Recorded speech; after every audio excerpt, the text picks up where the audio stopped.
Hello, everyone. My name is Francisco Santoyo. In this presentation, I would like to share with you my topic and what I found in my research. My topic is COVID 19, misinformation, and right wing groups in the United States. This is a very interesting and relevant topic since it touches upon the current COVID 19 pandemic and the extreme political divisions in the country. I selected this topic because for the past 5 years, I have been fascinated by the evolution of the conservative movement in this country. It's nothing like I have ever seen or experienced before, and the impact of this movement has a significant impact on policy and current events, especially the handling of COVID 19. COVID 19 has inspired right wing attacks on scientists, reckless behavior, and multiple conspiracy theories. In my paper, I try to understand why this is the case. For my paper, I made the argument that the disinformation chaos originating from conservative movements during COVID 19 is not random and organic. The spread of disinformation during the COVID 19 pandemic is not an independent phenomenon fueled and supported entirely by misinformed common people, but it is rooted for and even actively promoted by well organized and powerful right wing groups seeking to advance their own self interest and the overall interest of the conservative movement in the US. I also found out that withholding vital information by high government officials to benefit them politically can aggravate a crisis. For my discussion and analysis, I focused on five sections: conservatism and trust in the US, the COVID 19 lockdown protests in April and May of this year, how social media is used to promote dangerous behavior and policies, the failure to share vital information by the president, and COVID 19 conspiracy theories. I'll be discussing each of these five sections in this presentation. Earlier this year, I remember reading news reports about how other countries have been handling COVID 19. Some countries have been very successful because their governments have the ability to enforce measures to stop the spread of the virus. Since its origins, the US has always been distrustful of a large federal government. In more contemporary history, the conservative movement has advocated for limited to no government involvement in people's lives, even if the involvement is positive. Conservative philosophy assigns responsibility to each individual. The problem arises when there is a need to combat a virus like COVID 19, where collective and consistent action across the country is essential to contain the spread and save lives. There is no trust in the federal government to combat the virus. A lack of trust has lessened the efficacy of the efforts of Dr. Anthony Fauci and the Centers for Disease Control and Prevention, CDC. When there is no trust, a trust vacuum is created, and people are more susceptible to fall into the misinformation pit, where well organized interests can fill in that vacuum. Back in the spring, groups of conservatives in US cities started to protest their governor's lockdown and stay at home orders. The protest appeared organic and independent across the US, but according to The Daily, a podcast from the New York Times, the protest, quote, involved some familiar conservative activist groups playing major roles behind the scenes. Some of the conservative donors who we've followed over the years were involved behind the scenes. There were many tentacles from Washington leading into these various state protests, unquote.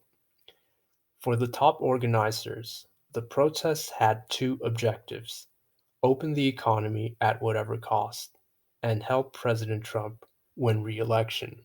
For business conservatives, opening the economy and averting any recession through willful disregard of CDC guidelines was worth putting society at risk, and opening businesses overlapped with President Trump's desire to have a strong economy, which would help him in his re-election campaign scheduled for November. This section on social media explains how it was used to create a national anti-lockdown movement. In the past decade, conservatives have made good use of social media, especially Facebook, to connect with their supporters and spread their message. During the 2016 election, they were able to score a win in part through the use of micro targeted ads on Facebook.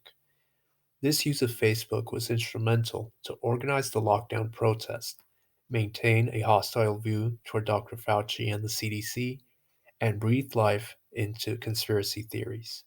The Dorr brothers are four brothers who have built an extensive right wing network through numerous Facebook groups. They used Facebook to create groups that organized the spring lockdown protest. On Facebook, they helped to fuel skepticism about health precautions and pushed for states to reopen prematurely.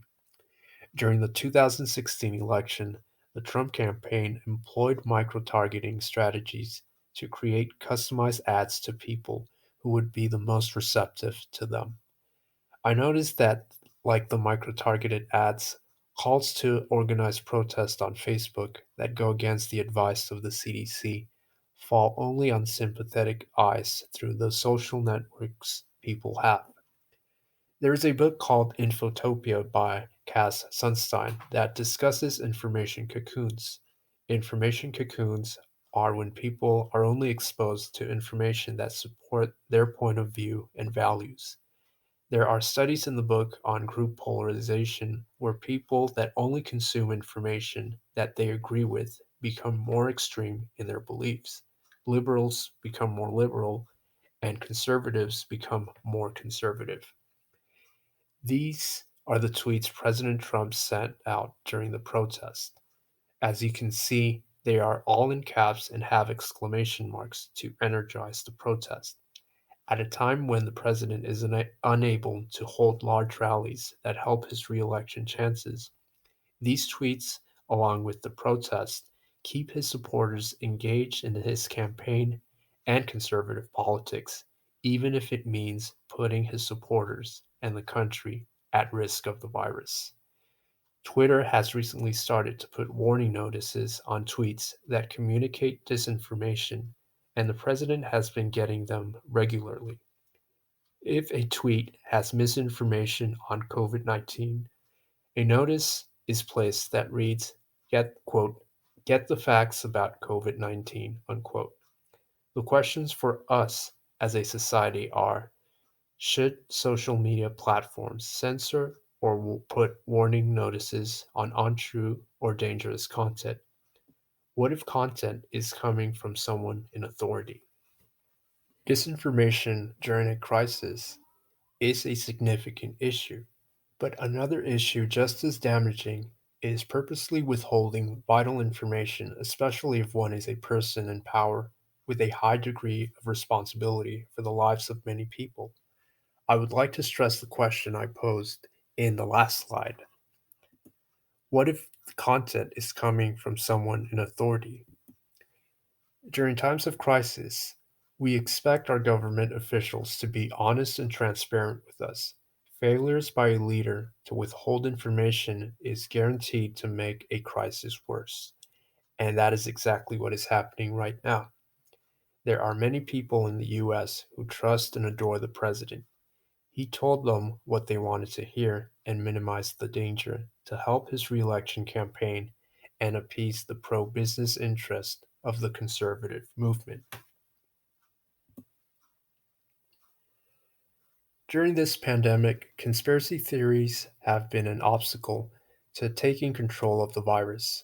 With social media, conspiracy theories have an effective platform to spread. They shift the attention away from actual causes and offer alternative, often outrageous explanations. Populist movements who champion the interest of the common people often shun public health measures that are based on scientific research.